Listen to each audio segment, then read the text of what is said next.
இப்போ இந்த மாதிரி ஒரு சம்பவம் நடந்த உடனே அமைச்சர் சேகர் பாபு அண்ணன் சொல்றாரு, ஒரு குறிப்பிட்ட கட்சியை சார்ந்த, அந்த கட்சி பேர் கூட சொல்ல மாட்டேங்கிறாரு.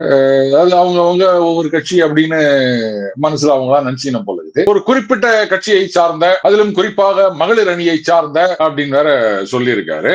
அப்புறம் இந்த பேனரை கிழிச்சிருக்காங்க, அதுவும் இன்னொரு குறிப்பிட்ட கட்சியை சார்ந்த, இது இன்னொரு அணியை சார்ந்த அப்படின்னு சொல்லுவாரு. அதாவது எந்த அளவுக்கு அந்த ஒரு டிஸ்கனெக்ட் அதிகமாகிக் கொண்டே போகிறதுன்னா இதுதான். மக்கள் கஷ்டப்பட்டுனுக்குறாங்க. அதுல ஒருத்தர் சொல்றாரு பாருங்க, வீடுகள் தான் வந்து அடிச்சிட்டு போச்சு. ஏன் வீடு போயிடுச்சுன்னா கவலை இருக்காதா ஒருத்தனுக்கு? என்ன பேச்சு இது? மாடு போனாலே அழுகுருவாங்க நாங்கெல்லாம். விவசாயிகளுக்கு கேட்டு பாருங்க, அவங்களுக்கு மாடு தான் முக்கியம். அதுக்கப்புறம் தான் தன்னோட உயிர். நம்ம கூசாம வந்து வீடுதான் அது மாதிரி ஆச்சு அப்படின்னா என்ன நடக்குதுன்னே ஒன்றும் தெரியல. சரி விடுங்க, எல்லாருக்கும் தெரிஞ்சதுதான். எலெக்ஷன் நேரத்துல நாங்க எப்படி ஓட்டு வாங்கணுமோ அப்படி வாங்கிருவோம். அதனால இதெல்லாம் கவலையே இல்லை. இப்படித்தான் நீங்க கத்தி கிடப்பீங்க 4 பேரு.